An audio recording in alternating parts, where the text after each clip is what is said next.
You meet this new chick at the gym and she's fine. I'm talking like 5'5". She got the curves on her, beautiful skin. Her personality is A1. So, you pull up on her and you get a digits at the gym. You like, I don't want to interrupt. You want the Stairmaster, so I'm gonna let you lock in, but let me get your number, right? So y'all follow up with one another maybe later on that evening or maybe the next day, and you ask her if she wants to go and get coffee or something. So y'all go for coffee and y'all hit it off real, real good. Conversation is dope. She got her head on straight. She got a solid job, so you know she ain't coming for your pockets. And you like, yo, all right, bet. Deep down inside, you like, bruh, Shorty might be out of my league, but it's like, yo, she's so fucking fire. You know what I'm saying? So you hype over Shorty. And, a couple days later, she hits your phone and she's like, bruh, I'm trying to link. What you doing right now? And you like, oh, I was just studying for this test. I'm in law school, but what's up? She's like, let's go get some more coffee. You say, okay, I'll meet you there in 20. Okay. Y'all have another great time, right? And let's say maybe a week or so later, y'all texting and she hits you with the, what you doing right now? Let's go to the park. And you say, y'all was locked in, but I could use a break anyway. Let's go. Bro, you're digging a freaking hole for yourself. And you're digging one of the worst holes that you could dig for yourself as a man. You are painting a picture of, I do not prioritize my purpose to this woman. And deep down inside, even though this woman appreciates your time in a moment, she knows that ultimately you are not a complete man because why are you so available? Why are you so available? Your lack of willingness to stay locked in on your purpose and to say, yo, shawty, like, I'm going to let you know when I'm free and then we could lock in is diminishing your status, is diminishing your frame. And every single time you put pleasure, fun, in the moment activities over your purpose, you're losing respect, bro. And as a result of that, you attract lower quality people, or you attract people that are going to hold you to a lower standard and feel that they're superior over you. Your purpose must come first. And this doesn't mean that you need to be a misogynistic jerk. Nah, that's not what it is at all.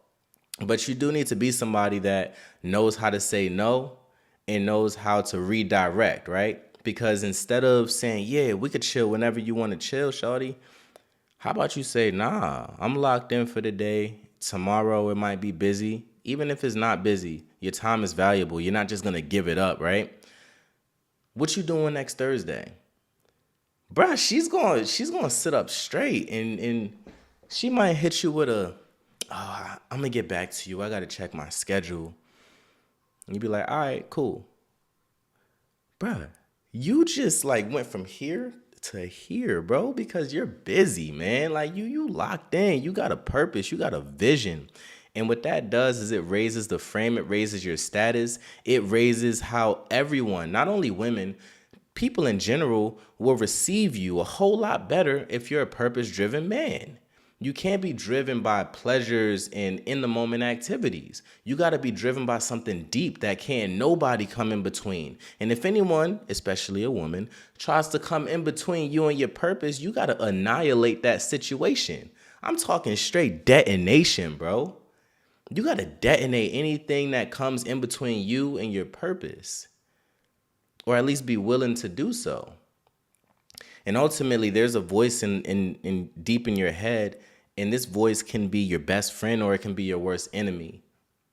You want that voice deep down inside to judge everything with a leadership bias. So if someone is asking for your time, that voice in the back of your head is like, automatically, it's not even a thought, but that voice in the back of your mind should let you know if it works and if it doesn't. If you start thinking about, can I fit this in? You know damn well the answer is no.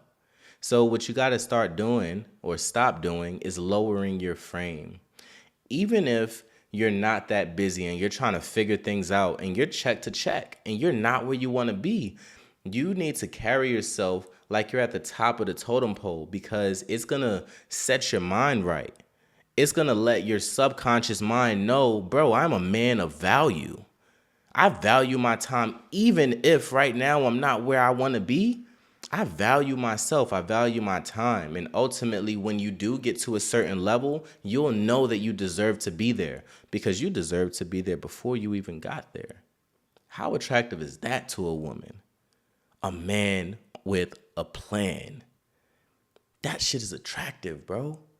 So if you wasting your time on the phone, if you on the phone with joints and you know that you're supposed to be hitting that client up or maybe doing some outreach or cleaning your room or doing your laundry, washing the dishes, executing on something, but you on the phone with shorty, you got to look in the mirror, bro, and say in the mirror, I am going to put my priorities on the back burner for in the moment pleasures, and look yourself in the eye the entire time and tell me that that ain't going to hurt your spirit, hurt your soul. So it took me 20 years to learn this lesson because I thought I was missing out. I thought I was missing out, and the older I got, the more serious life got. And I had to live now because I could die tomorrow. So man, putting my purpose first. Do I gotta do that every day, bro? I'm not trying to do that I know what I'm trying to do with shorty, bro. I'm trying to crack that. Yo, at the end of the day, man, purpose comes first and people will carry you accordingly. So that's the end of it. All right. Click the links in the bio, holla at your boy, like, comment, subscribe, and I'm gonna holla at you in the next video. Let's get it.